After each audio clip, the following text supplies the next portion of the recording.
यह कहानी राजस्थान के एक छोटे से गांव की है, जहां एक प्राचीन हवेली थी, जिसे लोग भूतिया हवेली कहते थे। हवेली का नाम सुनते ही लोगों के रोंगटे खड़े हो जाते। कहते हैं कि यह हवेली लगभग 100 साल पुरानी थी और इसके मालिक ठाकुर रणवीर सिंह का खौफ पूरे इलाके में था। लेकिन जब ठाकुर और उनका परिवार अचानक गायब हो गया, तो हवेली वीरान हो गई। धीरे धीरे लोगों ने हवेली में अजीब घटनाएं देखनी शुरू कर दी। हवेली का रहस्य कहते हैं कि रात के समय हवेली से अजीब आवाज़ें आती थीं। कभी किसी के हंसने की आवाज़, कभी किसी के रोने की। कई लोगों ने दावा किया कि उन्होंने हवेली की खिड़की में सफ़ेद साड़ी पहने एक औरत को खड़ा देखा।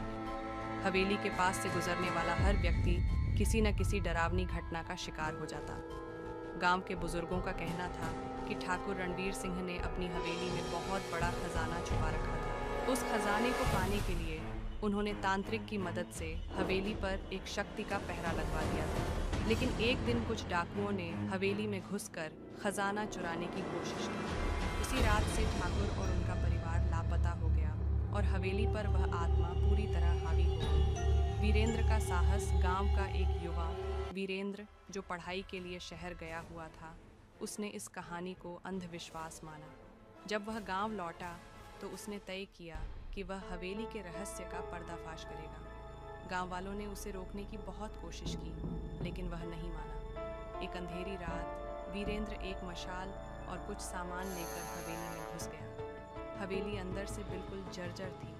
दीवारों पर खून जैसे धब्बे और हर कोने में डरावना सन्नाटा। जैसे ही वह हवेली के बीचों बीच पहुंचा, अचानक दरवाजे अपने आप बंद हो गए। वीरेंद्र ने महसूस किया कि कोई उसे देख रहा है। आत्मा का सामना तभी सामने एक सफ़ेद साड़ी में एक औरत प्रकट हुई। उसके लंबे खुले बाल और लाल आंखें थीं। उसने वीरेंद्र से कहा, तुमने यहाँ आकर बहुत बड़ी गलती की है। वीरेंद्र ने डर को काबू में रखते हुए पूछा, तुम कौन हो और इस हवेली में क्या रहस्य है? आत्मा ने बताया कि वह ठाकुर की पत्नी थी। ठाकुर ने खजाने के लालच में उसकी और कई अन्य लोगों की बलि दे दी थी। वह आत्मा अब तक इस हवेली में अटकी हुई थी, क्योंकि उसका बदला अधूरा था।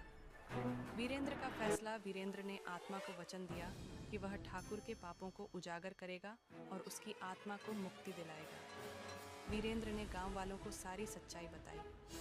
गांव के लोग इकट्ठा हुए और एक बड़े यज्ञ का आयोजन किया। उस दिन के बाद से हवेली से कोई अजीब घटना नहीं हुई। आज भी वह हवेली खड़ी है, लेकिन अब उसे देखने लोग डरते नहीं, बल्कि एक सबक के रूप में याद करते हैं कि लालच का अंत हमेशा विनाश होता है।